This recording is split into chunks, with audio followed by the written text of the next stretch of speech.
Chers collègues, bonjour à tous.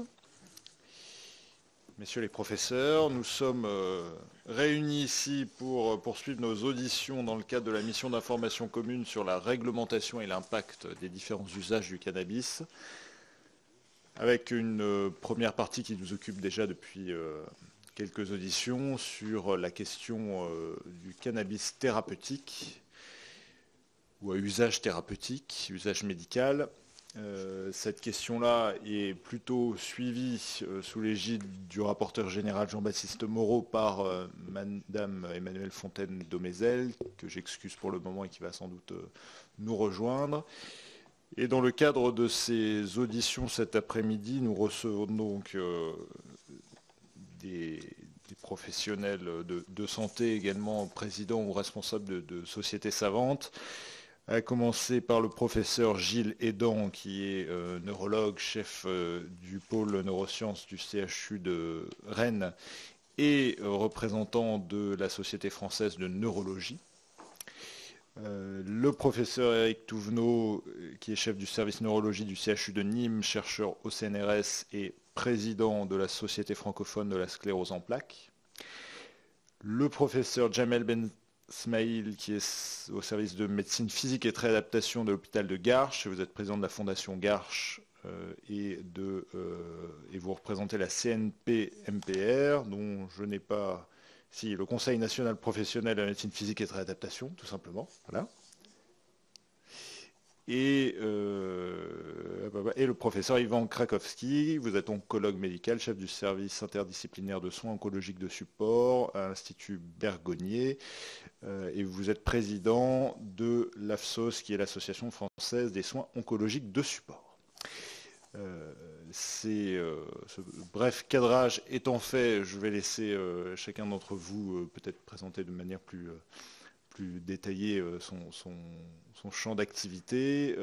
Et puis, ce qui nous intéresse évidemment, puisque nous sommes dans le cadre des auditions sur l'usage thérapeutique qui peut être fait du cannabis, c'est de savoir un petit peu quels sont les débats internes à vos différentes sociétés savantes, quel regard vous portez sur l'expérimentation en cours annoncée de la distribution de cannabis thérapeutique, et peut-être que nous disions un mot, et je pense que ça reviendra dans les questions, de l'usage actuel du cannabis à usage médical, avec notamment les produits qui peuvent déjà exister sur le marché et qui semblent d'usage assez confidentiel pour tout un tas de raisons, et ce sera aussi intéressant d'avoir le regard de vos différentes sociétés sur les usages qui sont faits aujourd'hui dans notre pays et à l'échelle internationale du cannabis à vocation médicale. Voilà. Je m'arrête là et je crois que c'est le professeur Hédan qui commence cette audition, donc je vous cède la parole, professeur. Merci. Merci, et merci pour cette initiative de nous donner l'opportunité de venir parler ici d'une attente thérapeutique pour un certain nombre de patients. Personnellement, j'étais président de la Société française de neurologie et à ce titre, j'ai été sollicité par la NSM et j'ai fait partie pendant un peu plus d'un an, de toutes les commissions qui discutaient autour de cette mise à disposition du cannabis thérapeutique. Et il m'a semblé important que dans les discussions, on puisse avoir le point de vue, la réflexion des surspécialités qui existent et qui sont concernés par le cannabis thérapeutique. Bien que je sois moi-même un expert de la sclérose en plaques, j'ai pensé que c'était important que l'on donne la parole au président de la société francophone de sclérose en plaques, qui représente le monde francophone et qui connaît les professionnels et qui peut dire exactement où en sont les attentes. Et puis également, j'ai sollicité Sylvain Reims, qui est un expert reconnu et qui est au bureau de la SFN pour l'épilepsie, de façon à ce que véritablement les gens les plus compétents et qui ont des choses à dire autour de ce médicament puissent s'exprimer. Alors, je vais dire quelques mots à propos d'une indication qui a été choisie par le groupe de travail qui concerne l'épilepsie. Il aurait été juste que ce soit Sylvain Reims, mais il est au sport d'hiver, il est sur ses skis, donc ça va être un peu difficile de lui demander Voilà, il a de la chance, oui, et voilà. Donc, avec lui, on en a discuté et je vais donc vous donner quelques éléments de réflexion. On va surtout parler, alors, il y a énormément de produits qui sont concernés, mais il y en a deux qui vont être autour de ces discussions, qui sont deux types de cannabinoïdes, qui sont le tétrahydrocarabinol et le cannabidiol, dont vous voyez ici représenter les formules sur la partie haute. Ils ont des modes d'action qui peuvent agir sur des récepteurs qui sont bien identifiés, qui sont en centrale beaucoup sur des neurones, qui jouent un rôle important dans la transmission, et en périphérie également, ils jouent un rôle au niveau du système immunitaire, qui est aussi un point tout à fait intéressant dans les mécanismes qu'a l'immunité à l'intérieur du système nerveux central. Les données expérimentales concernant l'épilepsie sont déjà assez conséquentes pour penser que ces produits, ou du moins certains d'entre eux, les deux que j'ai cités, et en particulier surtout le cannabidiol, a un effet positif sur le mécanisme d'épilepsie tel qu'il peut être appréhendé dans les modèles expérimentaux. Mais on sait bien que le modèle expérimental ne suffit pas pour prendre une décision de le rendre disponible pour l'homme. Il y a eu des études dans le passé qui sont intéressantes, qui, du fait de la connaissance que ce type de produit pourrait avoir un bénéfice dans l'épilepsie, il y a eu des expériments, enfin, il y a eu un usage qui a été, bien sûr, en dehors de cadres médicaux, par des parents qui ont pu donner ce type de produit à des enfants et qui ont rapporté dans des articles les résultats que pouvaient avoir chez des enfants, ici 75 enfants, le fait de prendre ce type de produit pour des enfants qui ont une épilepsie extrêmement sévère et qui est réfractaire aux médicaments usuels. Avec des résultats qui ont... Alors, quels sont les indices pour dire qu'un traitement marche sur les crises d'épilepsie? Il faut que, disons, pour être raisonnable, il faut au moins que ça en réduise la fréquence de 50%. Et dans cette étude sur 75 enfants, donc suivis de façon prospective, il y avait donc une diminution de l'ordre de 33%.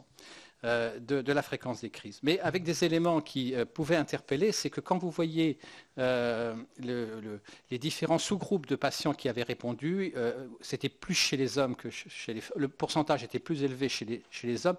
Et puis, dans cette étude américaine, ils avaient remarqué que c'était davantage chez les gens qui venaient là où il y avait une mise à disposition du produit, c'était dans le Colorado, dont vous connaissez l'importance de l'engagement pour la fabrication du cannabis récréatif.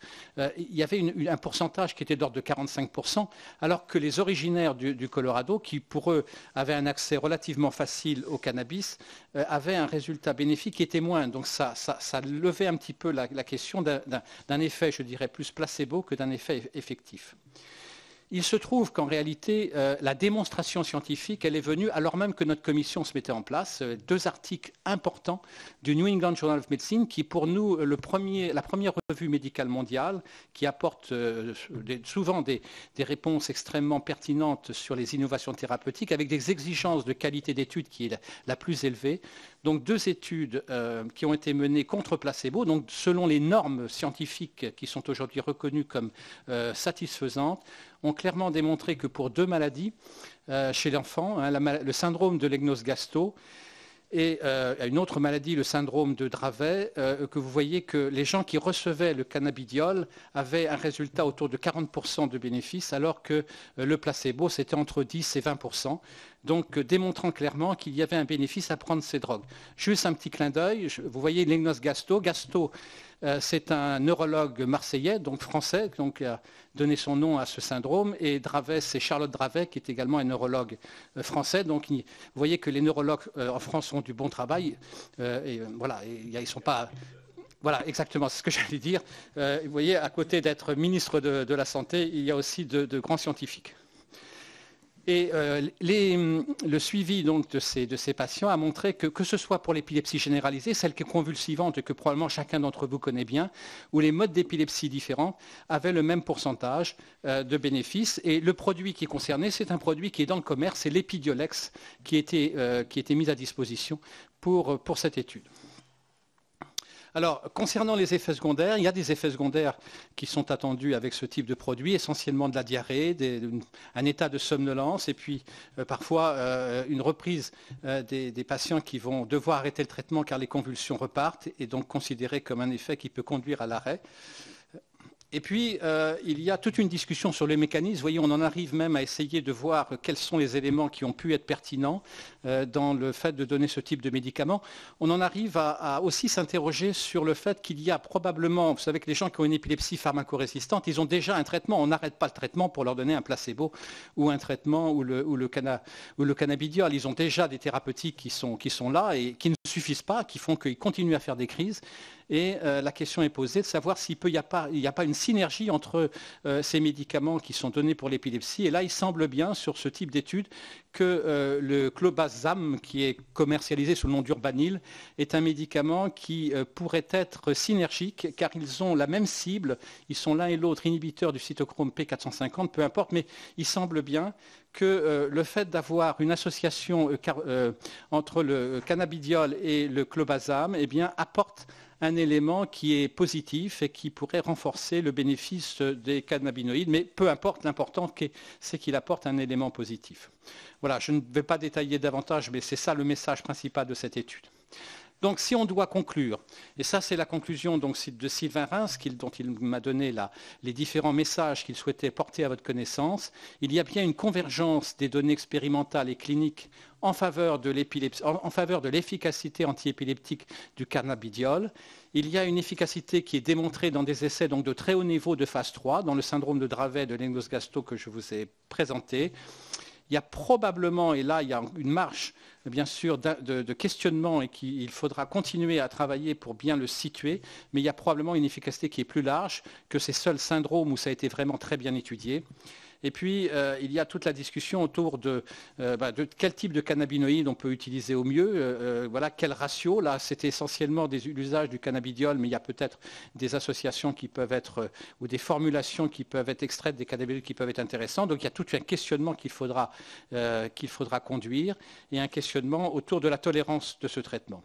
Et je voudrais terminer par vous montrer cette diapositive pour vous dire que, et ça c'est un point très positif en France, on le voit pour l'épilepsie et tout à l'heure mon collègue Éric Touvenot vous dira la même chose pour la sclérose en plaques, il y a cette définition de centres de compétences, de centres experts autour de l'épilepsie pharmacorésistante qui couvre pratiquement tout le territoire de France, dont vous voyez ici les villes qui sont concernées et qui sont bien réparties, même si Paris est bien représenté, mais le reste de la France est très largement majoritaire, avec des centres donc, qui sont habilités et qui voient beaucoup de patients avec une épilepsie pharmacorésistante. Et vous voyez que l'idée, c'est que si on doit mener une étude expérimentale, de le donner pendant une période d'1 an, il est tout à fait judicieux de pouvoir s'appuyer sur ces centres de compétences qui, eux, sont ceux qui reçoivent ces épilepsies pharmacorésistantes, très souvent dans l'idée que peut-être on va pouvoir déterminer le point de départ, enfin de certaines crises qui sont les crises partielles, d'en déterminer le point de départ pour voir s'il n'y a pas une chirurgie d'épilepsie. Donc, ils sont très sollicités, ils voient beaucoup de ces épilepsies pharmacorésistantes et c'est bien dans ce cadre-là qu'aujourd'hui se discute l'apport de cette médication qui pourrait être nouvelle et pour lequel, je vous ai dit, on a un niveau de preuve qui est suffisant pour que ce produit puisse être expérimenté et mis à disposition de ces patients. Voilà, j'espère que je n'ai pas été trop long. C'était parfaitement synthétique et on vous en remercie. Je ne sais pas comment vous avez prévu de... Oui, je pense qu'on avait pensé les uns et les autres s'exprimer et ensuite avoir une discussion. C'est très bien. Il me semble que ça serait judicieux. Effectivement, professeur, je vous en prie.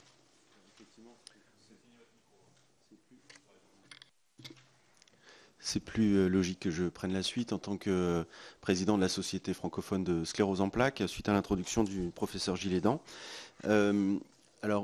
Moi, j'ai des conflits d'intérêts en tant qu'expert. Je fais beaucoup de recherches, mais ces conflits d'intérêts j'ai aucun lien d'intérêt avec l'industrie du cannabis ou qui produit des produits pharmaceutiques à base de produits cannabinoïdes. Diapositive suivante. Juste très synthétiquement, la sclérose en plaques, c'est une maladie assez complexe, c'est une maladie auto-immune inflammatoire avec des poussées. Les patients présentent des symptômes focaux, ils perdent la vue d'un œil, ils ont des troubles d'équilibre, ils perdent l'usage d'un bras, la coordination, ils ont des troubles de la marche. Ces manifestations se répètent Mais ce n'est pas ça qui handicape le plus les patients. La source du handicap, c'est la neurodégénérescence, c'est l'atteinte surtout de la moelle épinière qui va aboutir petit à petit à des troubles de la marche, des troubles urinaires et des douleurs neuropathiques au niveau principalement des membres inférieurs et réduire leur capacité de marche et leur autonomie. Il y a donc de nombreux... Vous allez un peu trop vite, je pense. Ouais. De nombreux symptômes et par rapport aux cannabinoïdes, la sclérose en plaques regroupe deux éléments majeurs pour lesquels les cannabinoïdes ont montré un intérêt thérapeutique. C'est la douleur spastique de la sclérose en plaques, c'est-à-dire d'avoir ces jambes raides, cet enraidissement des jambes qui gêne beaucoup les patients pour marcher, qui peut se manifester par des crises de raideur très très douloureuses, comme on connaît aussi chez les blessés médulaires, et aussi des douleurs neuropathiques, c'est-à-dire qu'il y a une atteinte des systèmes, des voies nociceptives et des douleurs extrêmement sévères qui peuvent être constituées de décharges électriques, de sensations de brûlure, de fourmillement extrêmement gênants au quotidien. De nombreux médicaments ont été testés, qu'il s'agisse d'antiépileptiques, d'antidépresseurs pour les douleurs neuropathiques ou d'antispastiques à proprement parler pour la raideur, avec une tolérance souvent médiocre et une efficacité assez modérée. Dans les études, on cherche généralement une diminution de 50% de l'importance, de l'intensité de la douleur. Mais c'est souvent au prix d'effets secondaires importants. Concernant les cannabinoïdes, deux molécules ont montré un intérêt particulier dans des grandes études qui ont permis d'obtenir une AMM. Le produit n'ayant pas de prix en France, il n'est pas disponible pour les patients, s'agissant, je parle du Sativex. En revanche, le Marinol, qui est un THC, tétrahydrocannabinol de synthèse, est disponible en ATU depuis plusieurs années, mais on a de grandes difficultés à obtenir ces ATU parce que les choses se sont un petit peu rigidifiées pour avoir accès à ce produit pour les patients, nous obligeant, nous, spécialistes de la sclérose en plaques, à adresser les patients au centre antidouleur pour avoir la validation que la prise en charge de la douleur était optimale et effectivement les centres antidouleurs sont les référents pour une prise en charge multidisciplinaire de la douleur. Donc, c'est quelque chose qu'on faisait déjà beaucoup, on travaillait déjà beaucoup avec eux et on a un petit peu alourdi le système en nous obligeant à passer par eux, mais c'est pas grave, on a pu quand même avancer, avoir ce produit pour différents patients et faire une expérience très intéressante parce que de nombreux patients qui ont eu accès au Marinol ont pu voir une amélioration importante des symptômes. On a aussi, j'en ai pas parlé là, de nombreux patients qui se débrouillent pour trouver du cannabis, que ce soit du cannabis bien sûr illégal ou que ce soit des produits contenant du cannabidiol qu'ils achètent sur Internet ou d'autres sources qui ne sont absolument pas contrôlées. Et pour moi, ça c'est un élément important le fait qu'on n'ait pas un accès facile à ces molécules aujourd'hui en France pousse un grand nombre de patients à se fournir dans des réseaux parallèles absolument pas sécurisés. Les études sur la spasticité de la sclérose en plaques, je vais passer très vite parce qu'elles sont extrêmement nombreuses dans le domaine.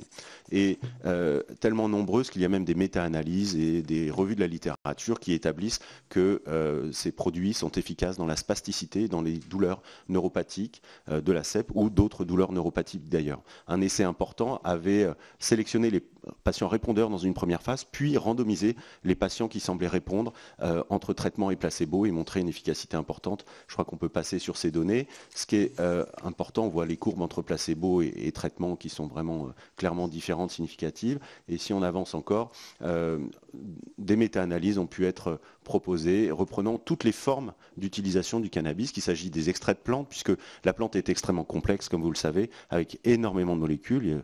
Il y a des centaines de molécules de principes actifs pour lesquels il y a de nombreux récepteurs. On n'a encore pas bien compris le fonctionnement des cannabinoïdes et encore moins du mélange de tous ces cannabinoïdes dans les extraits de plantes, mais la résultante a été observée dans de nombreuses études, qu'il s'agisse de cannabis inhalé, absorbé ou bien, principalement. Ce qui fait que le niveau de preuve globalement dans ces méta-analyses est modéré, mais il est clair pour une efficacité du cannabis thérapeutique avec un effet psychologique pour le cannabidiol dont la preuve est faible. La preuve est très faible pour l'absence d'effet dépresseur, c'est-à-dire qu'on n'est pas sûr quand même que ça ne déprime pas certains patients. Et on a noté un certain nombre d'effets secondaires dans toutes ces études. On note aussi la plupart de ces effets secondaires sont quand même aussi généralement très notés dans les groupes placebo, donc la différence n'est pas forcément toujours significative. Si on avance un petit peu, il y a une autre méta-analyse de la Cochrane Library. Les revues Cochrane sont extrêmement difficiles vis-à-vis du niveau des études, de la valeur scientifique des études, et reprennent l'ensemble des études. Et elles ont pu montrer, comme vous pouvez le voir sur la diapositive suivante, représentent 16 études vraiment bien faites qui regroupent 1750 patients avec des résultats très intéressants. On va passer là-dessus jusqu'à... si vous voulez, on peut passer encore, jusqu'à la conclusion, c'est que ces molécules ont une efficacité absolument prouvée. Dans une revue récente de la littérature, il y a des données substantielles qui prouvent l'efficacité des cannabinoïdes dans la douleur chronique et dans la spasticité de la sclérose en plaques, comparativement à toutes les autres indications dont on vient de parler. Bien sûr, il n'y avait pas à l'époque l'épilepsie avec le cannabidiol dont vient de parler le professeur Aidant. Si on avance encore un petit peu, il y aurait même des effets très intéressants dans la sclérose en plaques vis-à-vis du contrôle de l'activité inflammatoire de la maladie, car au niveau digestif, l'absorption du cannabis au niveau du tube digestif pourrait moduler l'activation de cellules immunitaires comme les lymphocytes qui sont souvent activées dans cette région de l'organisme, notamment par certaines bactéries. On parle aujourd'hui beaucoup du microbiote et de l'activation des lymphocytes en périphérie au niveau du tube digestif pour pouvoir ensuite aller activer tout un tas de maladies auto-immunes. Et c'est une autre piste qui est en cours d'analyse avec plusieurs études qui ont montré des effets intéressants. On peut passer à la diapositive suivante dans les maladies inflammatoires du système nerveux central et en particulier la sclérose en plaques. Ça pourrait être aussi une espèce de traitement un petit peu de fond, un traitement un peu protecteur vis-à-vis de cette maladie. Sur la diapositive suivante, on a aussi l'expérience en pratique de nombreux pays qui utilisent le cannabis et les dérivés du cannabis, notamment au Canada et en Israël, où que ce soit du THC, du CBD ou des extraits de plantes, c'est quelque chose qui est utilisé aujourd'hui par un réseau de distribution particulier. Je pense au Canada, avec des herboristeries, avec des prescriptions et un suivi, une adaptation de la posologie, des doses qui se fait petit à petit selon les bénéfices, la tolérance et l'efficacité chez les patients.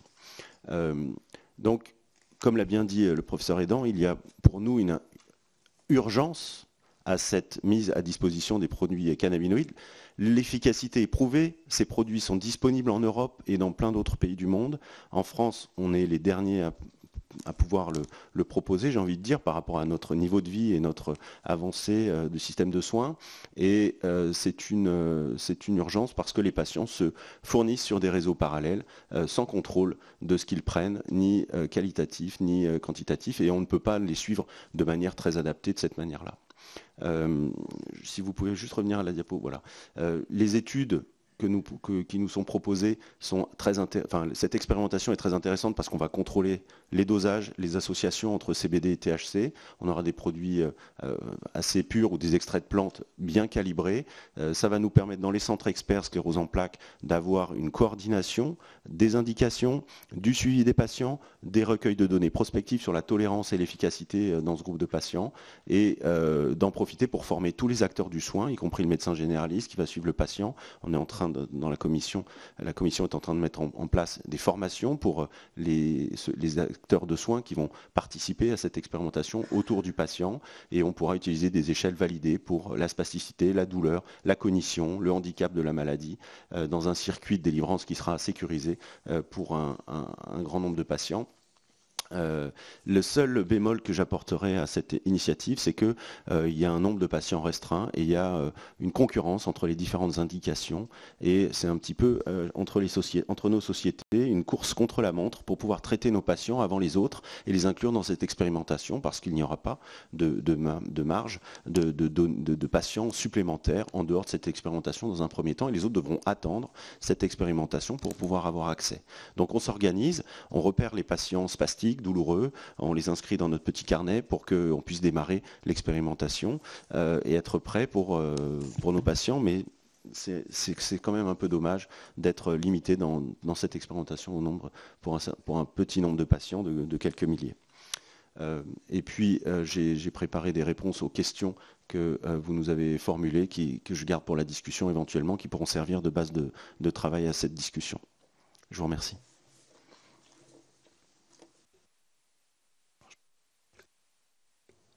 Si ça marche. Voilà. Merci beaucoup, professeur Bensaïd.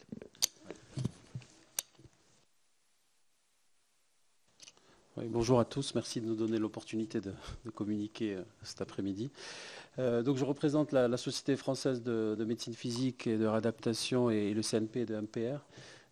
Donc j'exerce moi à Garches en tant que médecin de médecine physique et réadaptation, avec une grande spécificité dans la prise en charge de la spasticité, puisqu'on a une grosse unité de prise en charge de la spasticité. Je suis responsable d'un service qui prend en charge les patients blessés médulaires je co-dirige un CRC-CEP sur la partie Île-de-France-Ouest avec Olivier Heinzleff qui est neurologue, président de la Ligue de la CEP. Voilà. Donc pourquoi la MPR? Donc j'ai été très pragmatique, ils ont présenté des résultats scientifiques, je suis parti sur une chose très pragmatique. C'est une spécialité la MPR, pourquoi il faut qu'elle soit impliquée? Parce qu'elle s'intéresse aux symptômes de spasticité. Que c'est pour la part de la spécialité qui se prend en charge, les patients neurologiques, ils savent évaluer la spasticité et ses conséquences, parce que ce n'est pas seulement le symptôme qu'il faut évaluer, mais les conséquences dans la vie de tous les jours du patient qu'il faut évaluer. La capacité à poser des indications de l'ensemble des traitements, parce que ça va être un arsenal thérapeutique, donc il faut des personnes, des médecins qui soient capables de connaître tout l'arsenal thérapeutique et jongler avec toutes les thérapies proposées. Et donc, il faut qu'ils maîtrisent un peu tous les trucs pour trouver la place, justement, du cannabis thérapeutique dans cet arsenal thérapeutique. C'est une prise en charge multidisciplinaire.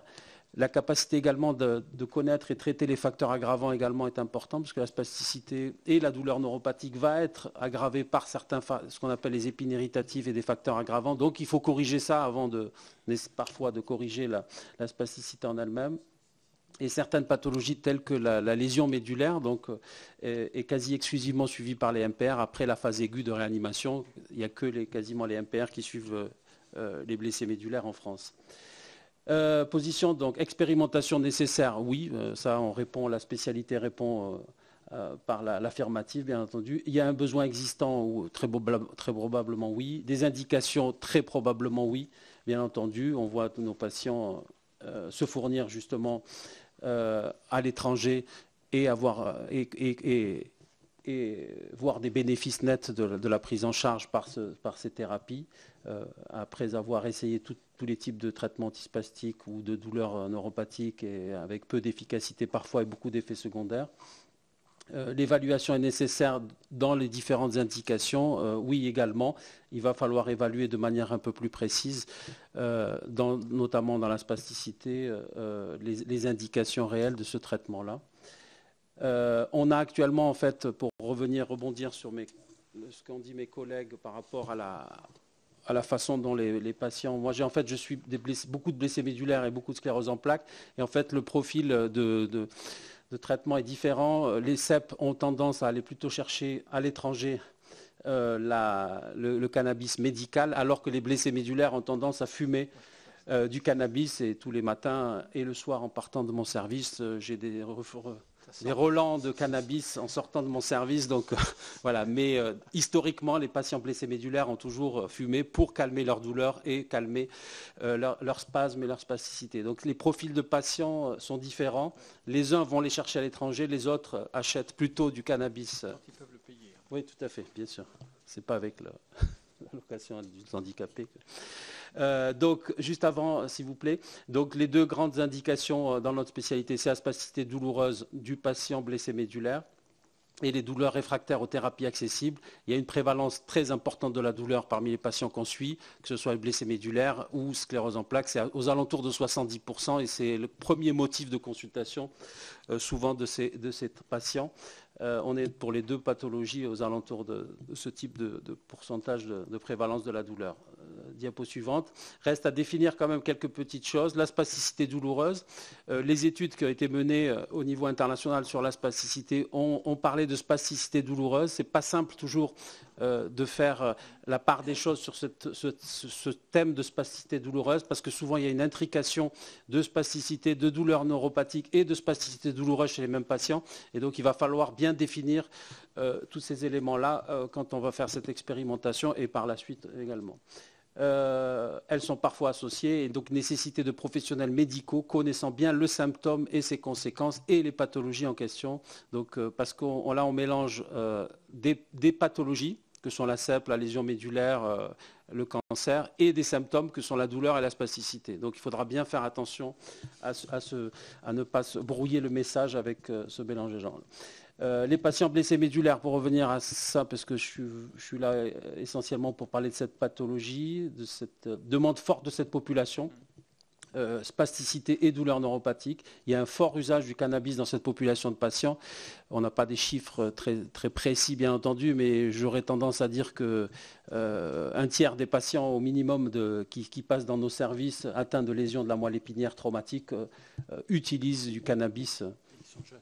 Oui, c'est des patients bien sûr jeunes, puisque souvent l'accident, bon, même si l'épidémiologie change, mais souvent ils ont un accident à 20-25 ans, donc ils vont être amenés avec des profils psychologiques parfois particuliers, tout ça. Donc si on peut encadrer tout ça, bien sûr, c'est beaucoup mieux pour tout le monde. Ils décrivent fréquemment, c'est ce qu'on a comme retour, nous, depuis 25-30 ans, que je suis dans le métier, fréquemment un effet antalgique et antispastique du cannabis qui est net. Bien sûr, des études cliniques seront nécessaires avec le cannabis thérapeutique. L'objectif, c'est de définir de façon plus précise les indications et les profils de patients qui vont être répondeurs à ce type de traitement. Quid des autres pathologies, bien sûr, parce que là, on parle de 2-3 pathologies, 4 pathologies avec l'épilepsie. Si c'est efficace sur les spastités des blessés médulaires et CEP, quid des autres pathologies souffrant du même symptôme? Parce que là, il y a un mélange entre symptômes et pathologie. Donc, c'est-à-dire, par exemple, les pathologies génétiques qu'on suit, qui génèrent de la spasticité également, comme les paraplégies spastiques familiales et d'autres pathologies, les AVC, les traumatisés crâniens. Donc, que va-t-il se passer pour ces pathologies? Parce qu'à un moment donné, ils vont venir et nous disent si les autres patients sont soulagés pour leur spasticité avec le cannabis thérapeutique, qu'en est-il des autres pathologies qui souffrent du même symptôme? Voilà. Et si l'efficacité sur les douleurs neuropathiques dans certaines pathologies, quid des autres pathologies qui génèrent des douleurs neuropathiques? Parce qu'il y a de nombreuses pathologies qui génèrent des douleurs neuropathiques. Donc voilà, là aussi, c'est une des questions qu'on se pose, quoi. Quelle ligne thérapeutique? Je pense que ça sera différent selon les symptômes et les pathologies. Parce qu'en spasticité, on pourrait penser que dès deuxième ligne, probablement thérapeutique, on pourra proposer, parce que sur ces spasticités diffuses, il y a les traitements de première intention que sont le baclofène par exemple, mais en deuxième intention, on ne va pas proposer d'emblée une pompe à baclofène par exemple, qui est très invasive à un patient. Eh bien, probablement qu'en deuxième ligne, on pourra proposer du cannabis thérapeutique. Donc voilà, et pour d'autres pathologies, ça sera différent peut-être en termes de ligne de traitement. Le profil des MPR, nous on veut que ça soit bien contrôlé dans des services de MPR à orientation neurologique qui prennent en charge la majorité des patients éligibles, spécialisés dans la prise en charge de la spasticité, qui sachent manier bien entendu tous les traitements, parce que c'est pas tout d'utiliser, on n'a pas un seul traitement, il y a toute une gamme thérapeutique et donc on préfère que ça soit accessible aux spécialistes qui sachent manier correctement l'ensemble des traitements de la spasticité et spécialisé dans la prise en charge de patients atteints de sclérose en plaques et de lésions médulaires et pas tout type de profil de collègues qui font, parce qu'il y a de la médecine du sport par exemple dans notre spécialité, il y a beaucoup de médecine orthopédique et donc on veut que ça soit fait par des médecins qui ont l'expertise des pathologies et des symptômes en question. Bien sûr, l'évaluation, une réévaluation systématique par des spécialistes du symptôme traités après quelques semaines de traitement nous paraît importante. Quand et comment décider de la poursuite et de l'arrêt du traitement, parce que c'est pas tout. On a ça, mais pour d'autres traitements, par exemple le baclofène, il y a des patients qui depuis 25 ans ont du baclofène sans aucune réévaluation.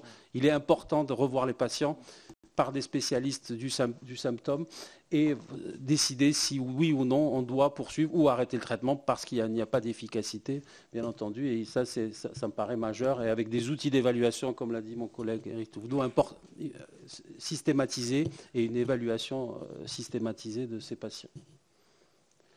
La recherche académique paraît également indispensable dans un avenir ensuite, après la phase, ou en parallèle de la phase d'expérimentation, avec le suivi des cohortes, des études observationnelles, des études académiques bien entendu, des essais randomisés contrôlés pour certaines indications et pathologies, et un registre de pharmacovigilance et d'addictovigilance, bien entendu, qui paraît important. Le risque actuel que je vois, c'est les attentes très importantes des patients. Il y a une espèce d'effet magique. Chaque semaine, j'ai en consultation des patients qui arrivent et disent « Je suis en train de perdre la marche, docteur. Je faisais 150 mètres il y a quelques mois. Là, je fais 50 mètres. Est-ce que vous croyez que le cannabis thérapeutique va me permettre de marcher mieux ?» Donc il faut vraiment communiquer au mieux. Toutes les sociétés savantes, les médecins, les spécialistes doivent vraiment communiquer. Tout le monde doit nous aider à communiquer mieux sur ce sujet parce qu'il y a une attente majeure, un espèce d'effet magique. On va pas guérir la sclérose en plaques. On ne va pas faire le semi-marathon de Paris quand il aura lieu, j'espère, l'an prochain, avec le cannabis thérapeutique. Donc il faut freiner un peu les ardeurs et les attentes majeures de certains patients qui... Voilà. Donc nécessité de communication et nécessité de bien définir et de contrôler les indications, bien entendu, nous paraît indispensable pour notre spécialité. Merci de votre attention. Je voudrais juste me permettre d'ajouter, si je peux avoir juste me permettre d'ajouter qu'avec nos collègues rééducateurs, ce qui a été créé en France, les centres ressources et de compétences sclérose en plaques, qui émanent du plan des maladies neurodégénératives, le plan national, donc il y a juste 2-3 ans, ce sont des consultations multiprofessionnelles dans lesquelles il y a les rééducateurs et neurologues. Donc c'est important que vous entendiez qu'il y a ce souci de mettre autour du malade à la fois les compétences du neurologue et les compétences du rééducateur, et que c'est la discussion de l'un et de l'autre qui conduit à poser les indications des meilleurs traitements pour la spasticité douloureuse de la sclérose en plaques. Je crois que c'est une alliance très féconde. Et si je peux me permettre un autre petit commentaire très bref, il faut aussi écouter les patients. Parce que les patients savent, premièrement, si ça leur fait du bien ou pas. Ils ne continuent pas des traitements qui les rendent malades, c'est pas vrai. Ils ne deviennent pas accros. J'ai pas vu un patient qui prenait trop de marinol. J'ai pas vu un patient qui était défoncé au cannabis, qui plante chez lui, qui cultive dans son jardin parce que c'est trop cher de se le procurer. Les patients sont capables de gérer aussi les bénéfices, les effets secondaires. Ils arrêtent tous les traitements qui les rendent malades. Le message est passé. Et donc, professeur Krakowski. Monsieur le Président, Mesdames, Messieurs, merci de votre invitation. Donc, moi, je vais traiter un sujet très différent de ceux de mes collègues, quoique, par le biais de la douleur, on ait beaucoup de points communs. Et je reviendrai d'ailleurs sur la question de l'accès au centre de la douleur.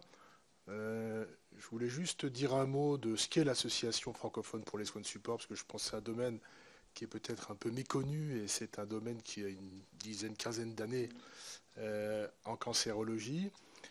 Pour vous dire que c'est une société savante qui a pour objectif donc de coordonner l'ensemble des soins et des soutiens aux malades atteints de cancer dès le début de la maladie et tout au long de la maladie, et également en phase palliative ou en phase de guérison. C'est une notion importante qui différencie cette approche des soins palliatifs, qui sont un des aspects des soins de support. Et c'est pour vous dire que dans le cadre de cette réflexion, qui est une réflexion un peu plateforme, qui va mixer des oncologues, des médecins de la douleur, des rééducateurs, on a des liens avec la société de rééducation, de réadaptation. On est effectivement dans une situation où le cannabis fait couler beaucoup d'encre. On est face à une pathologie dont vous connaissez la gravité et l'incidence. Et à contrario, on est dans un domaine où finalement les demandes en termes de cannabis sont peut-être moins aiguës que celles qui ont été évoquées par mes collègues. Attendez, ça passe un petit peu à toute vitesse là, pardon. Donc on peut passer à la suivante. Merci. Donc Vous êtes des experts maintenant, je pense, en cannabis, avec les différentes auditions que vous avez eues. Et je voudrais juste insister sur certains points. Premièrement, de rappeler qu'on est face à la réflexion autour de l'utilisation du cannabis en tant que plante. Et je vous ai rappelé ici la composition des différents types de plantes avec 565 composés différents et deux grandes familles, une famille psychoactive et une famille sans propriété psychoactive.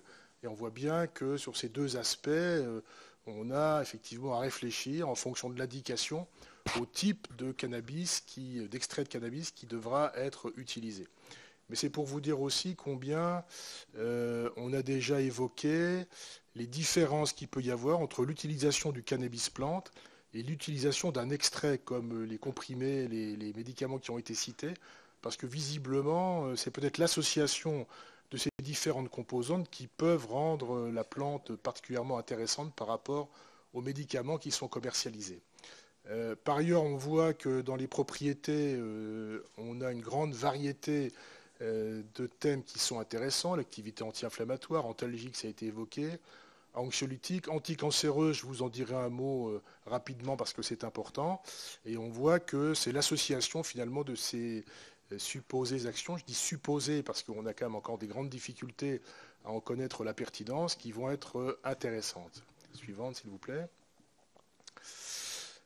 L'autre point important en termes de pharmacos, c'est la marge de sécurité très importante de cette plante, à contrario d'autres produits qui peuvent être utilisés. Si on prend les opioïdes, si on prend d'autres toxiques comme l'alcool, vous voyez qu'on est quand même dans des marges thérapeutiques qui sont extrêmement importantes. Je vous ai mis ici à titre indicatif, il faut administrer la quantité de THC fournie par 680 kg de cannabis en 15 minutes pour atteindre la dose mortelle.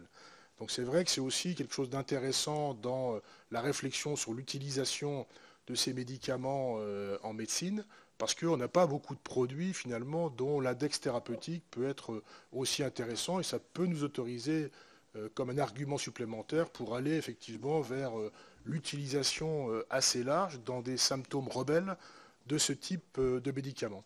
A contrario, je rappelle qu'il n'y a pas d'antidote au cannabis, mais compte tenu des doses importantes qui doivent être utilisées pour avoir des effets très dangereux, on peut peut-être s'en dispenser. Suivante. Alors dans les effets, vous les avez ici résumés. Je vous ai fait un petit résumé. Je vous ai mis en rouge ce qui peut nous intéresser en cancérologie. Vous voyez qu'il y a beaucoup finalement d'effets supposés des cannabinoïdes qui sont intéressants. Souvent, c'est plutôt intéressant dans les situations de maladies cancéreuses évoluées, voire de fin de vie. Ça, c'est une notion importante. Et on est donc, suivante, dans ce type finalement d'indication des cannabinoïdes. Les nausées et vomissements, je différencierai les nausées et vomissements liés au traitement, des nausées et vomissements de fin de vie. L'anorexie, la perte de poids, là aussi on est dans des situations de maladies avancées. Pour la douleur, je pondérerai parce que de plus en plus nous avons des patients qui sont en rémission prolongée ou guéris du cancer, avec une proportion de douleurs neuropathiques de plus en plus importante en raison des toxicités des produits anticancéreux que nous utilisons. Et ça, c'est un problème d'avenir important qui va rejoindre la problématique de mes collègues, c'est-à-dire la gestion au long cours de douleurs neuropathiques, j'allais dire presque à vie. L'anxiété, et puis le cancer, dont je vais dire un mot tout de suite, suivante. Voilà, alors je voudrais tout de suite clarifier les choses sur le cannabis peut-il avoir une activité antitumorale? Alors on va dire qu'elle est possible, elle est très incertaine, elle est très controversée.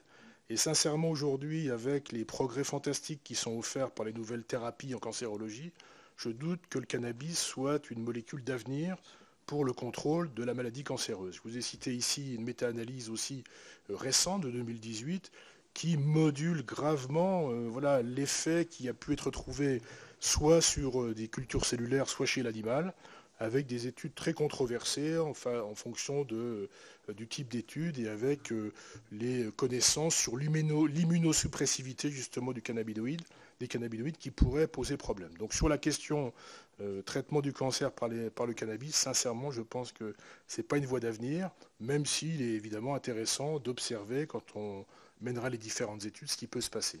Suivante, s'il vous plaît. Alors, sur le focus des soins oncologiques de support, c'est-à-dire les symptômes qui vont accabler les malades durant leur maladie, quel qu'en soit le stade. Alors, vous avez ici résumé à nouveau un peu les choses importantes, les points importants. Nausées, vomissements, anorexie, insomnie, anxiété, dépression et douleur. On voit que là encore, il s'agit de symptômes qui vont plutôt toucher des malades en maladie métastatique ou assez gravement atteints, avec cette nécessité, dans des situations rebelles, de pouvoir effectivement explorer l'utilisation des cannabinoïdes. Suivante. Voilà, globalement, il faut savoir que dans toutes les études qui ont été menées, l'amélioration de la qualité de vie liée à l'amélioration des symptômes, au contrôle des symptômes, a été un point commun dans toutes les études. Il y en a certaines, et dans les documents qui vous sont remis, vous aurez les références. On n'est pas dans un nombre infini de publications, et on est dans des grandes difficultés vis-à-vis des publications qui seraient les plus parlantes, mais dont la méthodologie est extrêmement médiocre, avec un nombre de patients insuffisant, avec des biais méthodologiques extrêmement importants. Et à la relecture de la bibliographie, c'est quand même ce qui nous a frappé le plus. Suivante. Alors, une des études et une des équipes, un des pays qui a le plus d'expérience, a déjà été cité par mes collègues, c'est Israël et le Canada. Et on a ici le recul sur 10 ans d'utilisation du cannabis médical en Israël, qui a été publié en 2018 dans la cancérologie. On voit que c'est un nombre conséquent de patients, 30 000 patients. Le problème est qu'on est sur des études observationnelles qui vont effectivement donner l'air du temps, mais pas les paroles. Hein, et il faut souligner un peu le regret que nous avons de voir autant de malades qui ont été traités et finalement assez peu de données précises dans des études contrôlées, randomisées, contre placebo. On sait que dans toutes ces pathologies, dans tous ces symptômes que nous évoquions, l'effet placebo peut être extrêmement puissant et qu'il est absolument indispensable de mener des études contre placebo pour pouvoir affirmer haut et fort que nous sommes face à une efficacité significative. Suivante. Alors, vous avez ici voilà, quelques exemples tirés de ces études. Vous voyez que c'est des études observationnelles sans groupe contrôle, des patients traités par cannabis avec des symptômes assez nombreux. Hein, vous voyez, 11 symptômes par patient, c'est des patients anorexiques, douloureux, qui sont assez gravement atteints.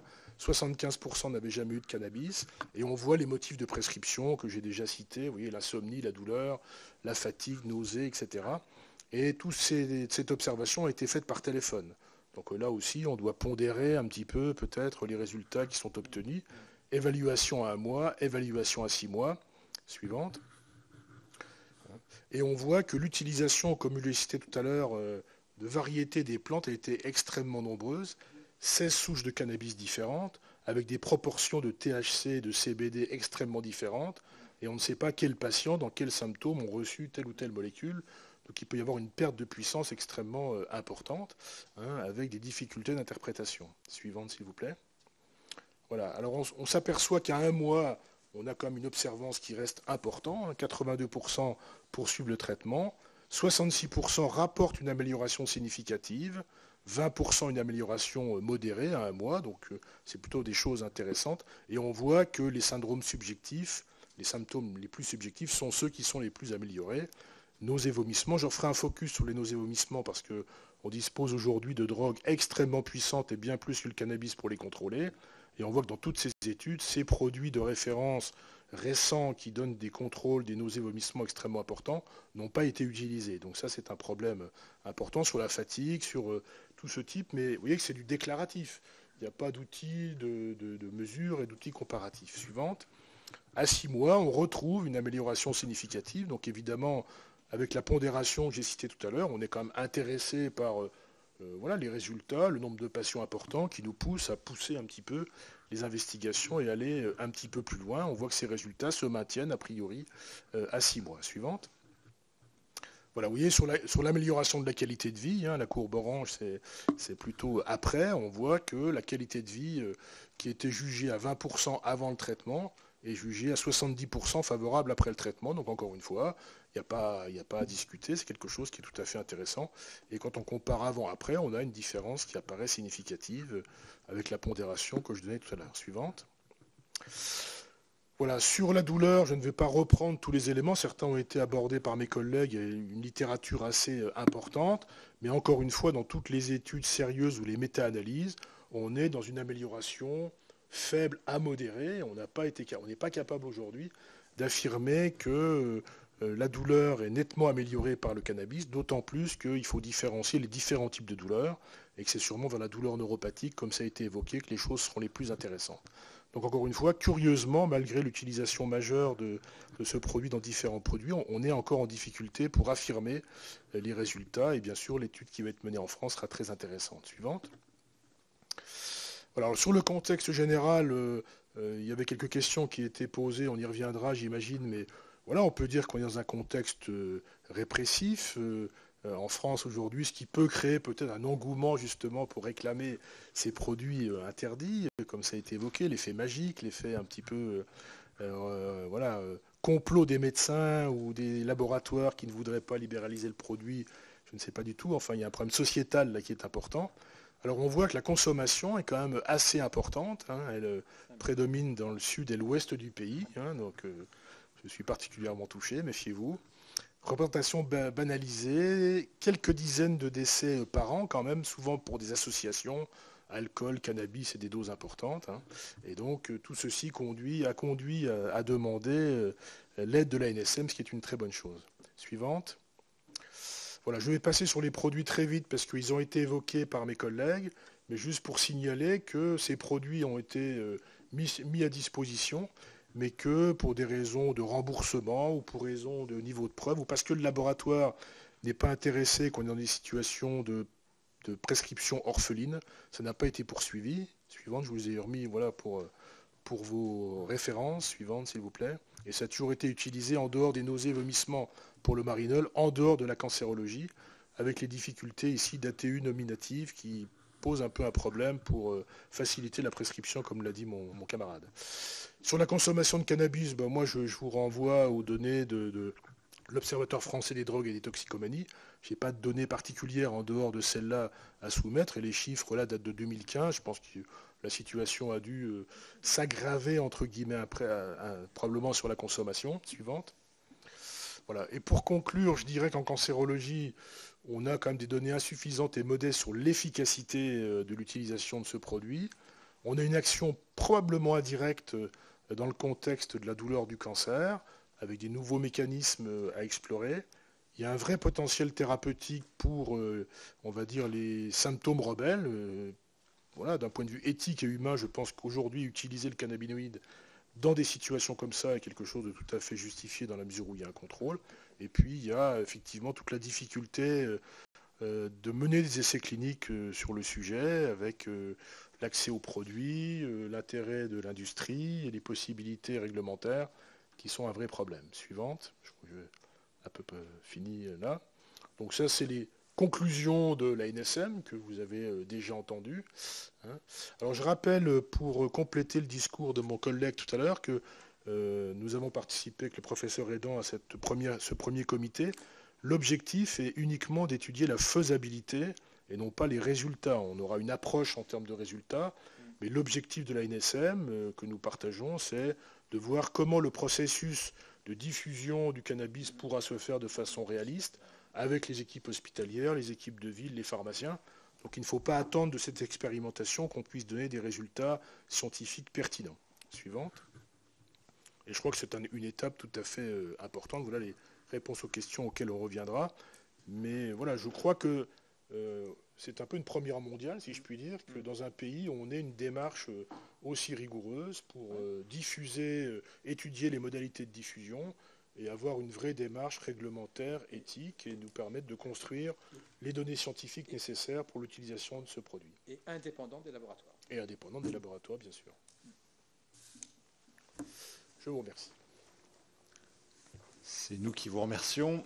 Et nous entrons maintenant dans une séquence un peu frustrante, puisqu'elle va durer une demi-heure, et qu'en une demi-heure, les questions que vous avez déjà recensées et éventuellement les autres questions de nos collègues devront être posées et les réponses éventuellement apportées de manière synthétique. Donc je remercie par avance tous les orateurs de faire vivre ce débat de manière dynamique, mais en même temps en respectant des temps de parole raisonnables. Monsieur le rapporteur général, Madame la rapporteure thématique, et puis ensuite les collègues qui le souhaitent pourront poser leurs questions.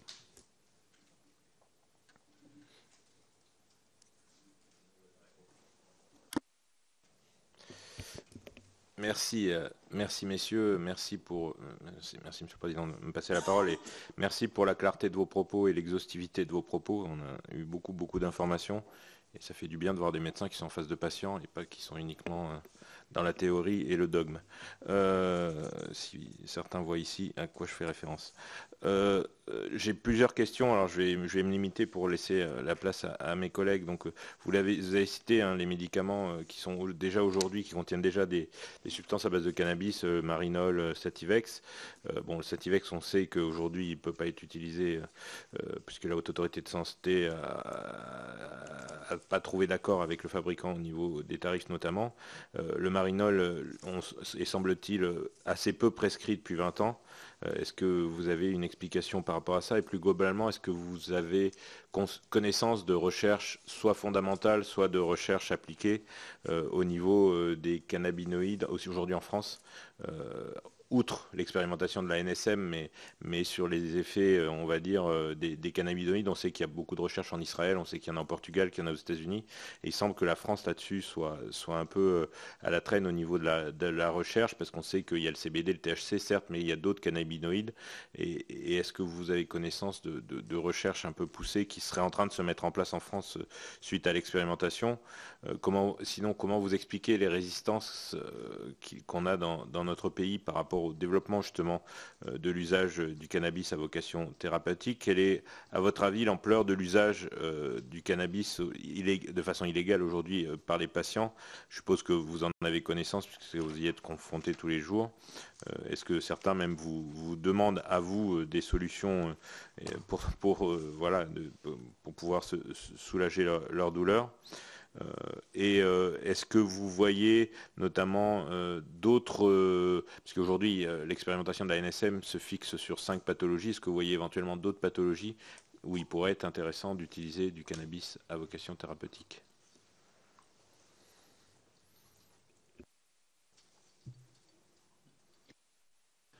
Merci beaucoup. Comme je l'ai déjà dit, je pense que finalement l'obstacle de l'ATU était un obstacle efficace pour qu'on prescrive peu de cannabis, de Marinol. C'est très contraignant. On a très peu de réponses favorables. On a eu au début quelques ATU délivrés facilement et tout de suite ça s'est durci. On nous a obligés à encore une fois, avoir la bénédiction, la validation du centre antidouleur local. Et ce sont uniquement les médecins de la douleur qui ont pu initier des prescriptions assez rapidement. En tout cas, dans ma pratique, ça a été un obstacle efficace. Et peut-être effectivement, l'efficacité étant modeste, la motivation n'était pas à la hauteur de ce qu'on peut vous raconter en vous expliquant que c'est efficace, que c'est utile, que c'est important. Mais encore une fois, je crois qu'il faut mettre ça en relief avec ce qui est disponible à l'heure actuelle. Concernant les douleurs neuropathiques, on utilise de la gabapentine, de la prégabaline, de la mitriptyline, d'autres, disons des antiépileptiques ou des antidépresseurs. On dévoie des indications qui ne sont pas toutes prouvées, en tout cas dans la sclérose en plaques. On utilise des médicaments qui ont une indication dans les douleurs neuropathiques du diabète, des neuropathies périphériques qui n'ont rien à voir avec les douleurs centrales de la sclérose en plaques. On a toujours, en l'absence d'études ou de données d'efficacité de très haut niveau de preuves, disons, d'efficacité importante, utiliser d'autres médicaments parce que, par expérience, dans ce champ-là, douleur, dans le champ spasticité, il y avait une efficacité et on prescrit énormément de molécules hors AMM aujourd'hui, partout, tout le temps, à nos patients. Le cannabis, aujourd'hui, n'aurait pas plus de difficultés pour nous à être prescrits dans d'autres indications que celles qui ont montré une efficacité. Je crois qu'à partir du moment où une molécule est efficace et sa tolérance excellente, on ne peut pas diaboliser cette nouvelle molécule. Encore une fois, on utilise depuis très longtemps énormément de molécules qui ont des niveaux de preuve encore moins bons pour certains d'entre eux, simplement parce que historiquement ils sont là. L'aspirine dans tout un tas de choses aussi pour d'autres domaines de la santé. Donc Aujourd'hui, le niveau de preuve qu'il faut apporter pour mettre sur le marché une nouvelle molécule est énorme. Ce qu'on utilise en pratique aujourd'hui n'a pas du tout ce niveau de preuve dans les indications.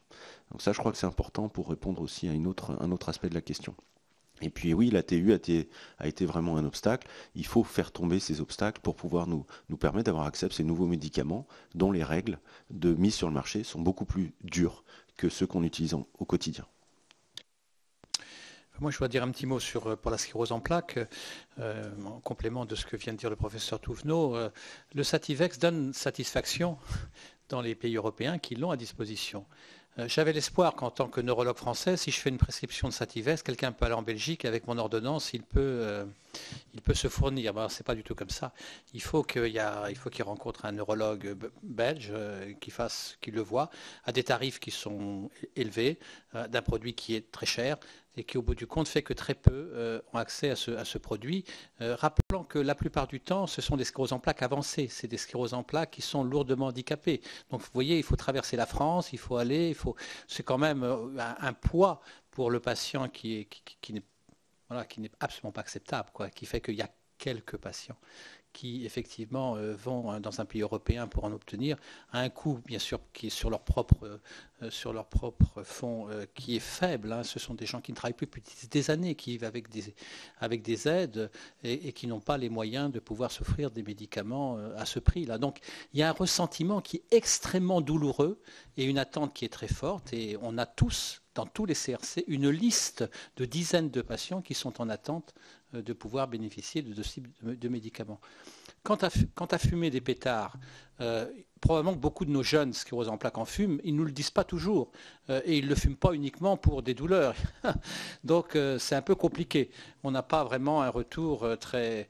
La troisième chose, c'est qu'il faut se rappeler que contrairement aux médicaments qu'on donne contre une maladie, contre un processus immunopathologique, là il s'agit d'un traitement pour des symptômes. Et au fond, ce qu'a dit le professeur Touvenot est une grande justesse. Celui qui est l'expert, c'est le patient. C'est lui qui a ce symptôme. C'est lui qui va dire si ça le soulage ou si ça ne le soulage pas. C'est lui qui va dire s'il tolère ou s'il ne tolère pas. C'est au fond, on l'a compris pour la douleur, où on a donné une liberté au patient d'être lui-même celui qui donne la quantité de morphine, ce qui a été une révolution, je dirais, dans les pratiques de délivrance de médicaments de ce type-là. Il faut entendre quand même qu'il y a une vraie attente. Et l'avantage de faire cette expérimentation qui effectivement est unique et qui s'appuie sur une très bonne organisation en centre expert en France, là il y a une logique forte, c'est qu'on va pouvoir donc bien préciser ce que nous souhaitons avoir comme information de la part des professionnels de santé, éducateurs, neurologues, infirmières d'éducation, etc.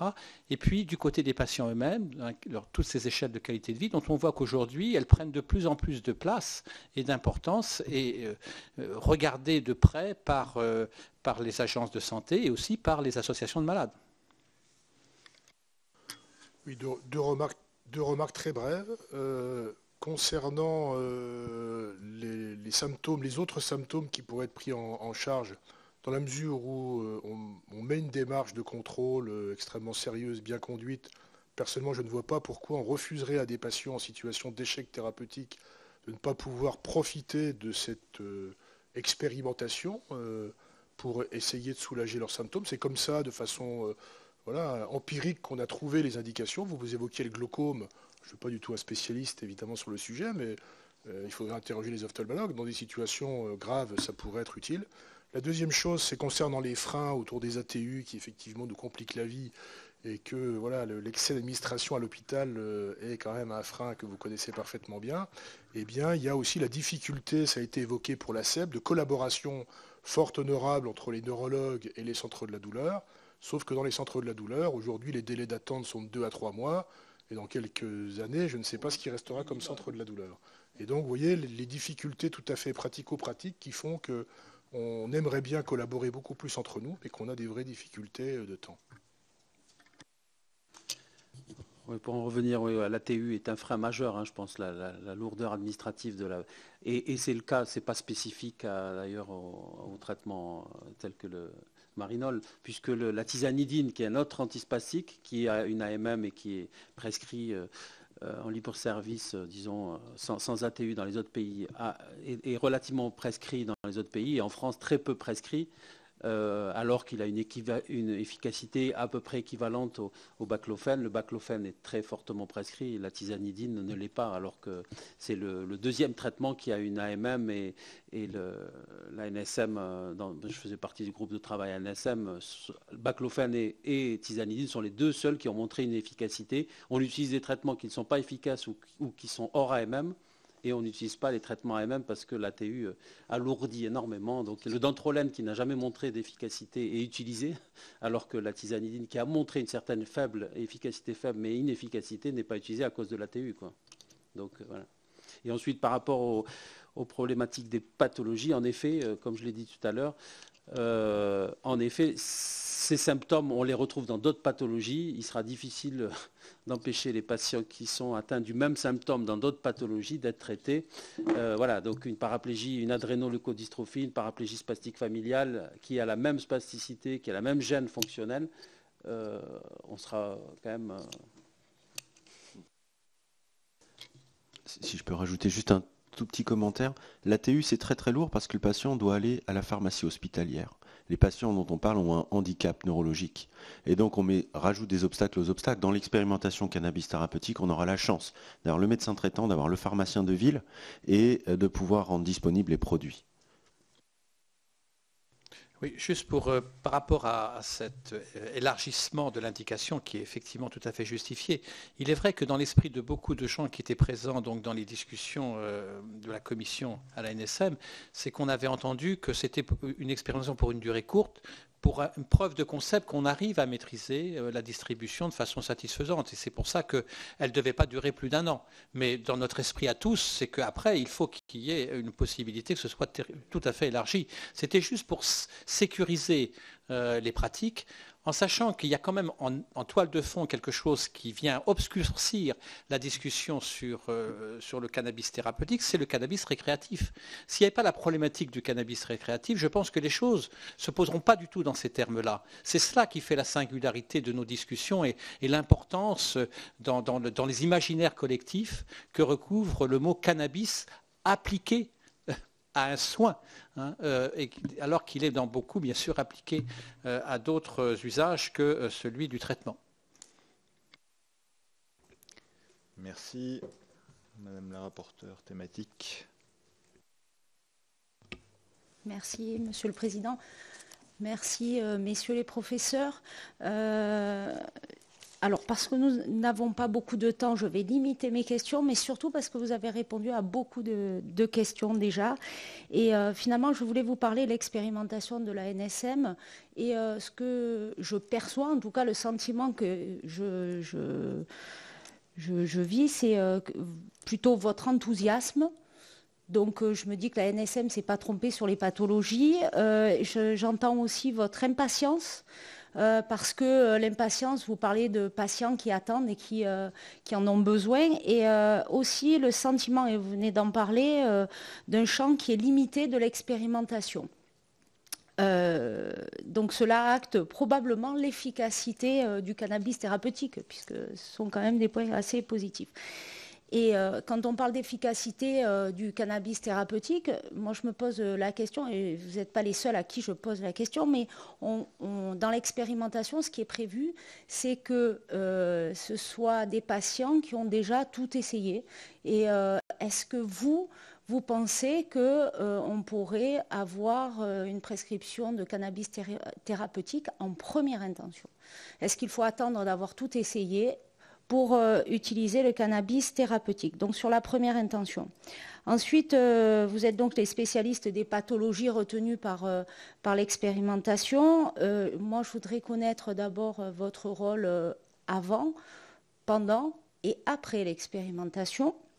Ensuite, donc on a parlé de ces patients qui attendent beaucoup, mais on n'a pas trop parlé des professionnels, notamment les médecins. Est-ce que vous pensez que ça fasse l'unanimité chez les médecins, l'utilisation du cannabis? l'unanimité l'utilisation du cannabis thérapeutique. Je vous pose simplement cette question parce que quand il n'y a pas une adhésion, le déploiement, la mise en place et l'utilisation est parfois limitée. Je finis juste et puis j'ai pas grand-chose. Et ensuite, dernière question, vous avez parlé de l'utilisation du cannabis qui est fumé. Dans certains pays, c'est autorisé d'une façon thérapeutique. Est-ce que vous pensez que ça peut être une forme thérapeutique? Merci. J'ai juste deux petites choses et puis je voudrais que mes collègues puissent prendre la parole aussi. Il n'est pas question de fumer. Hein. Fumer, c'est catastrophique. Fumer, ça veut dire que vous prenez les produits de combustion, vous prenez votre pot d'échappement que vous prescrivez. Ça, c'est pas possible. Ce n'est pas possible. Deuxième question, par rapport à l'enthousiasme. Il se trouve qu'en France, il y a aussi une autre organisation qui a été mise en place dans le plan d'investissement d'avenir qui s'appelle FCRIN et dont l'une a comme thème la sclérose en plaques. Et elle réunit les centres experts dans le but essentiel de les inciter à participer à la recherche clinique, qu'elle soit académique ou qu'elle soit industrielle. Et avec donc une organisation dont je suis le coordonnateur national. Et on a adressé, à propos du cannabis, on a adressé un questionnaire à tous les centres experts et en l'espace d'une semaine, ils ont tous répondu qu'ils étaient partants pour l'expérimentation. Oui, je crois qu'en tant que président de la Société francophone de la sclérose en plaques, je peux vous dire qu'il y a une énorme attente qui est partagée par tous les neurologues, pas seulement dans les centres experts. C'est-à-dire qu'on est tous face à ces patients et les médecins rééducateurs peuvent aussi le vivre vraiment, parce qu'eux, ils se prennent en charge les patients durant des longues périodes pour les aider à améliorer leurs fonctions. Et la douleur limite énormément les fonctions. La spasticité limite énormément la fonction. Et donc, tous les gens qui sont face à ces patients sont dans l'urgence d'avoir à disposition des produits supplémentaires par rapport à la pharmacopée qui est très peu efficace aujourd'hui. Donc, je crois que c'est assez unanime. Vous trouverez sûrement des gens, des revues Prescrire ou d'autres médecins qui vous diront que c'est de la drogue, que c'est dangereux, que c'est pas bon, je ne sais pas. Je veux stigmatiser personne, mais l'immense majorité des médecins qui est en phase et en face des patients demandent cette opportunité thérapeutique supplémentaire rapidement. Vous aviez posé plusieurs questions. La question du rôle des médecins et notre rôle avant, pendant et durant et après l'expérimentation, c'est de suivre nos patients. On les suivait déjà avant, on va continuer de les suivre. Donc on aura, en plus de tout ce qu'on a fait, cette nouvelle molécule, simplement effectivement dans un cadre réglementaire, qui ne sera pas peut-être celui de l'ATU, qui risque quand même d'être même un peu plus lourd, mais on s'engage à faire cet effort, et notamment au niveau des CRC, des centres ressources compétences sclérose en plaques, où on suit les patients, où on est censé avoir un peu plus de temps, de moyens, ce qui n'est pas vraiment vrai en fait, mais bon. On prend nos responsabilités pour remplir les questionnaires. Donc on travaille avec l'agence du médicament, enfin avec la NSM, à faire en sorte que le protocole soit pas trop lourd, pas trop compliqué, parce qu'il va falloir revoir les patients de manière fréquente, alors que les patients sclérose en plaques qui vont bien, on les voit tous les 6 mois à 1 an en général. Là, on va devoir pendant 6 mois les voir au moins 2 fois, 3 fois, pour vérifier que tout se passe bien, avoir des contacts avec le médecin traitant, vérifier que la tolérance est bonne. Donc ça va nous donner une surcharge de travail, mais on est prêt à faire cet effort, encore une fois, pour les patients, vu la situation actuelle. Et puis, quelle est la ligne d'indication? Alors là, je crois qu'il ne faut pas du tout réserver ce traitement à la dernière ligne d'indication, une fois qu'on a épuisé tous les recours thérapeutiques. Et c'est ça qui m'ulcère un petit peu en tant qu'expert de la sclérose en plaques, quand on me dit qu'il faut envoyer le patient chez les experts de la douleur, parce que moi, je suis expert de la douleur de la sclérose en plaques. Je suis plus de 500 patients qui ont cette maladie-là depuis des années. Et je connais tous ces ressorts, tous ces médicaments qu'on a pu essayer, AMM, hors AMM, et tout ce que les patients font. Faut que vous sachiez que les patients sont prêts à faire n'importe quoi pour les douleurs. Ils font des régimes, ils font des piqûres d'abeilles, ils font tout un tas de choses complètement folles. Ils se détournent de la médecine parce qu'elle est inefficace, inutile. Et donc, et on ne parle pas encore une fois du cannabis illégal. Donc, vraiment, de ce côté-là, je crois qu'il faut ouvrir largement l'indication. Parce que les effets secondaires sont nuls ou très faibles, et que les patients, encore une fois, qui sont fatigués, qui ont d'autres symptômes, ne cherchent pas d'effets secondaires. Ils fuient tous les médicaments qu'on leur donne à cause des effets secondaires. Ceux du cannabis sont connus, mais ils sont faibles et réversibles. Et un autre élément dont on n'a pas parlé, c'est l'accoutumance. les antiépileptiques et les antidépresseurs qu'on donne pour les patients qui ont des douleurs chroniques sont tous associés à une accoutumance, à l'augmentation des doses pour avoir le même effet. Pour ce qui est du cannabis, les choses sont peut-être pas très différentes, mais pas non plus dramatiques de ce côté-là. Donc, je crois que bon, c'est juste une molécule supplémentaire. Donc, oui, par rapport à la dernière intention, traitement de dernière intention, je ne pense pas non plus. Hein, je suis d'accord, totalement d'accord, parce qu'il faudra trouver justement là où s'intercalera le cannabis thérapeutique dans l'arsenal thérapeutique. Mais en tout cas, actuellement, vu la différentes séquences de traitement dont on dispose, il ne sera certainement pas en dernière intention. Il arrivera probablement en deuxième ligne. Voilà, de traitement après avoir essayé rapidement probablement les traitements déjà qui ont déjà l'AMM et qui ont montré une certaine efficacité, mais qui, eux, comme l'a dit mon collègue, ont des effets indésirables non négligeables. Notre spécialité est un peu la spécialité de la plasticité du système nerveux central, mais on passe notre temps à donner à des patients des molécules qui bloquent la plasticité. Donc voilà, le baclofène étant, le GABA étant le premier bloqueur de la plasticité du système nerveux. Donc voilà. Donc il faut aussi revoir voilà, mais ça va se faire petit à petit et revoir les différentes séquences thérapeutiques et quelle sera la première ligne, deuxième ligne, troisième ligne de traitement pour nos patients, comme l'ont fait la Société française de la douleur cette année, justement pour toutes les lignes de traitement de la douleur. Voilà. Donc voilà pour ça. L'adhésion, oui, elle est là.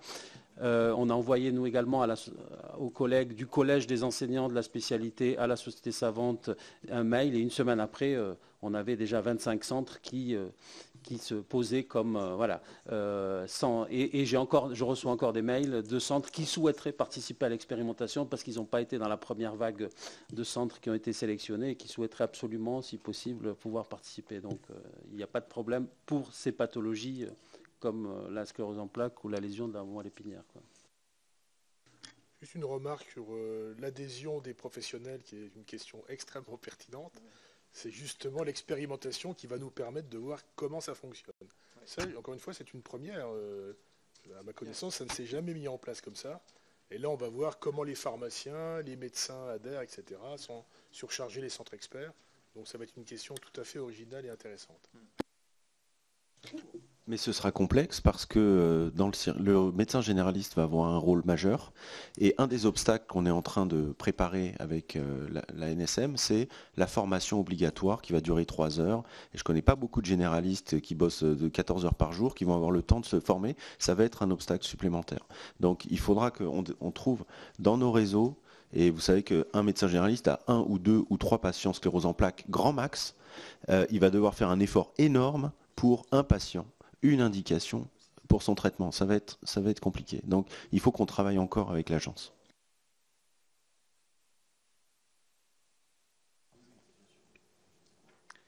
Merci. 2 questions. Une question de M. Pauget, une question de M. Mendes. Je vous en prie. Merci, Président. Merci, messieurs, pour votre exposé et vos réponses. Ça fait du bien d'avoir le retour de professionnels, scientifiques, médecins qui sont en contact direct avec des patients. En tout cas, moi, je le prends vraiment comme un message d'espoir. J'avais 2-3 questions. Moi, je ne suis pas du tout ni un spécialiste, ni je suis député qui s'est intéressé à cette mission. J'ai par contre un ami très proche qui souffre depuis, je l'ai déjà dit plusieurs fois, depuis plus de 40 ans d'une sclérose en plaques sévère, qui est dans plus de 70 ans, qui depuis 40 ans a tout essayé, qui aujourd'hui, je l'ai dit et je l'ai redit, n'a pas d'autre solution que d'être dans l'illégalité pour s'apaiser via le Sativex et d'autres produits. Je voudrais savoir, est-ce que vous pensez qu'aujourd'hui en France, il y a un manque d'études et de recherche scientifique sur ce sujet? C'est intéressant d'avoir votre avis pour qu'on puisse le consigner au PV. 2, est-ce que vous pensez que la France est globalement trop prudente, trop frileuse, voire trop administrative sur ces sujets? Et dernière question très précise, vous en tant que professionnel, si vous deviez définir quels sont vos freins aujourd'hui en tant que professionnel et dans notre pays tel que la réglementation, la législation existe, quels sont aujourd'hui vos freins pour aller plus loin sur l'utilisation de cette molécule? Je pense que de faire attention à la sémantique, c'est extrêmement important. Moi, j'ai tendance à mettre le mot cannabis de côté. Pour utiliser cette molécule supplémentaire dans les outils qui s'offrent pour apaiser des patients, quels sont aujourd'hui vos freins? Si vous deviez définir nos freins aujourd'hui, c'est ça. qu'est-ce que ça serait? Alors, Moi, je veux bien commencer à répondre. Excusez-moi, professeur. Oui. Je vous propose de prendre les 3 questions et puis sauf si vous pouvez répondre tout de suite, mais alors, s'il vous plaît, voilà, le plus rapidement possible. Voilà, pour qu'ensuite je puisse distribuer la parole. Merci beaucoup. Ce qui est vrai, c'est que puisqu'on propose cette expérimentation et cette étude et une incitation à nous sensibiliser, on nous met dans la situation de pouvoir être dans une bonne configuration pour pouvoir réfléchir et puis initier une recherche. Et j'espère qu'on pourra, à partir de l'expérience qui aurait été accumulée, qui plus est, elle semble être destinée dans un premier temps au centre expert, c'est-à-dire au CRC, dont une des missions, c'est la recherche. Et personnellement, en tant que coordonnateur national FCRIN pour MS qui réunit tous les CRC, c'est l'occasion de pouvoir construire une recherche clinique autour de ce produit et de pouvoir mener à bien des études. Il y a le contexte des PHRC qui offre la possibilité de pouvoir mener en France des études de recherche clinique indépendamment sur un médicament, indépendamment de l'industrie pharmaceutique, et c'est une bonne chose.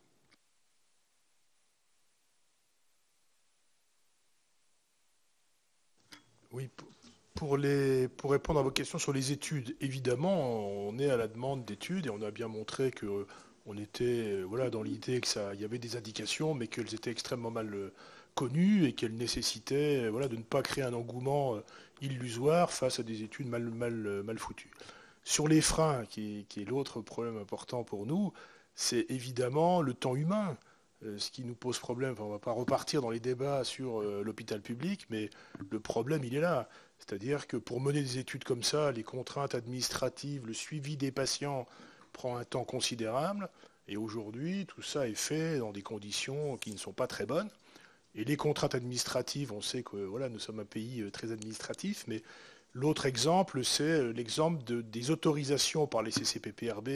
Les modalités d'adressage des études ont été faites maintenant de telle façon que n'importe quel CCPPRB peut être amené à recevoir des études et à poser des questions sur les études et s'opposer éventuellement à une étude. Nous avons eu le cas dans une étude clinique sur les antalgiques dans l'utilisation des gestes douloureux.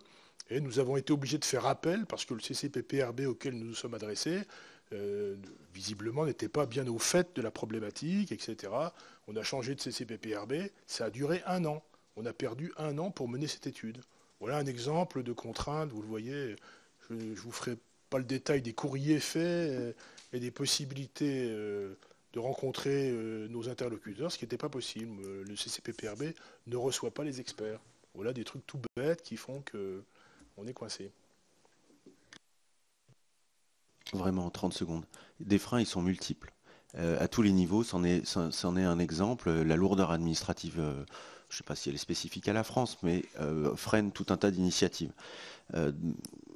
En Allemagne, les produits sont mis sur le marché très rapidement après l'AMM et la négociation de prix intervient après avec le laboratoire. On a toujours les produits 2 ans après les Allemands en France pour nos patients. Donc ça, c'est une réalité. Le système de santé, de délivrance des médicaments en France est pas comme dans d'autres pays. Et en Europe, on est toujours 1 an, 2 ans après les autres pays. Regardez nos voisins. Donc on a peut-être trop de prudence, peut-être une sagesse, je ne sais pas, mais en tout cas, il faut voir s'il y a beaucoup d'accidents, beaucoup de problèmes avec les mêmes médicaments en Allemagne par rapport à la France. Et puis pour ce qui est du manque de recherche, je modulerai un petit peu les choses. On ne va pas pouvoir, avec une expérimentation, faire une recherche scientifique de haut niveau. C'est pas du prospectif, c'est pas du randomisé. On n'est pas dans les standards des grands essais thérapeutiques. Ces études ont déjà été faites au niveau international et c'est les laboratoires qui mettent l'argent pour faire les essais thérapeutiques qui décident dans quel pays ils vont pouvoir le faire. En France, il y a tellement de lourdeur administrative qu'on est toujours les derniers pour faire des essais thérapeutiques pour les big pharma internationales. Donc ces freins, ils sont aussi à ce niveau-là, de la recherche pharmaceutique d'excellence se fera plus facilement en France quand un certain nombre de barrières seront tombées.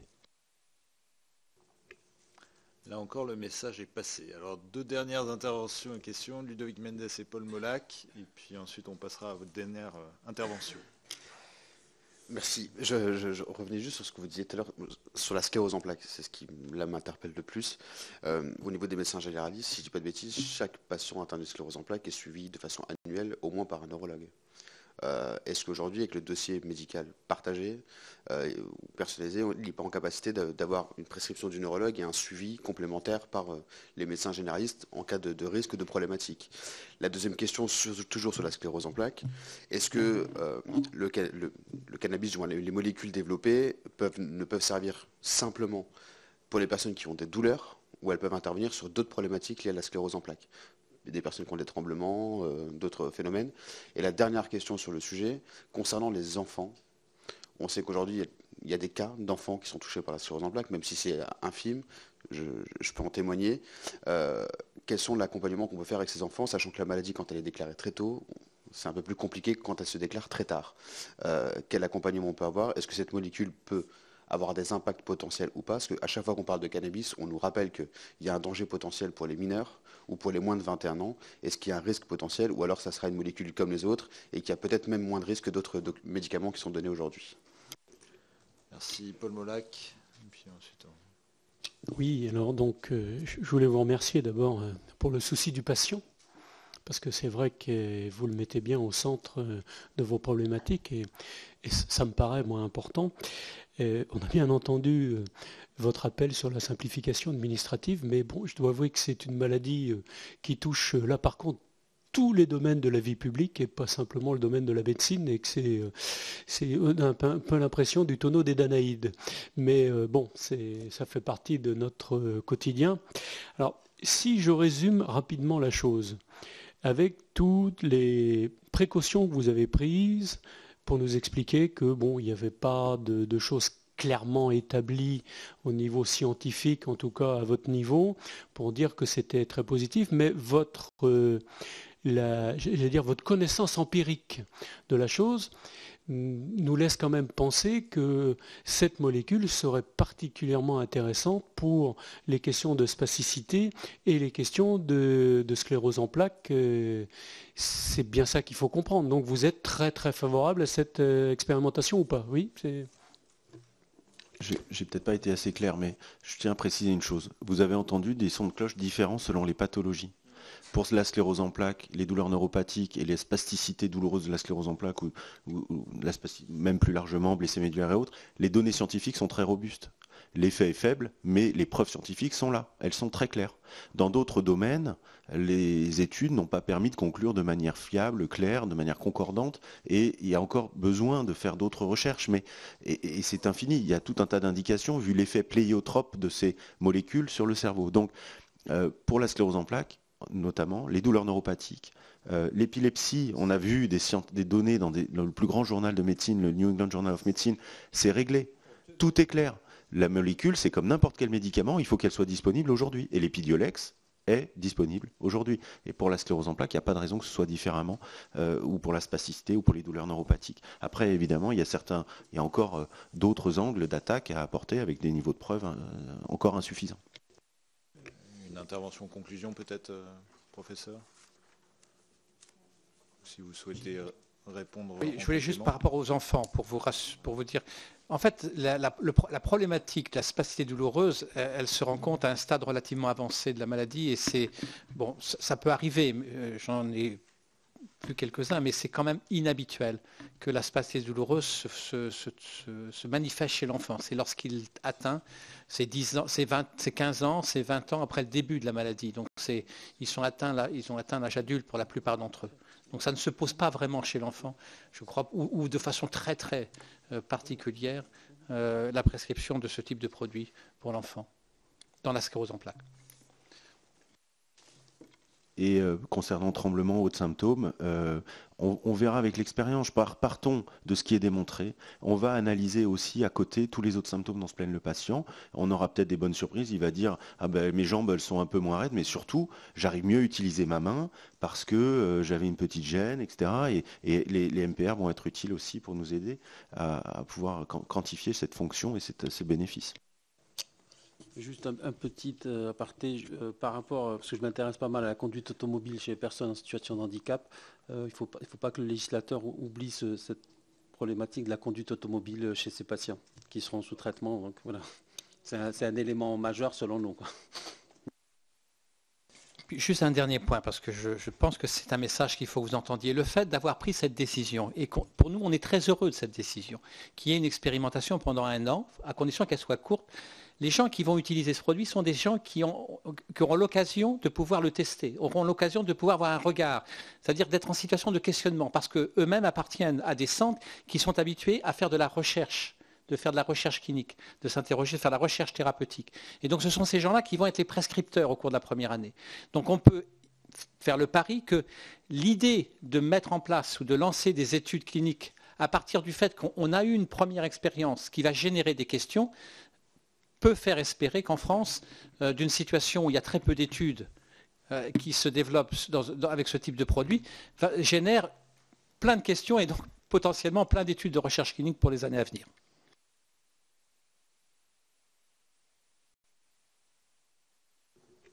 Écoutez, sur ce message d'espoir, professeur, merci beaucoup, professeur au pluriel, d'avoir accepté notre invitation et de nous avoir délivré autant d'informations précises, documentées et intéressantes pour nos travaux. Et puis pour mes collègues, nous nous retrouvons dans quelques instants pour une seconde audition de l'après-midi. Merci beaucoup.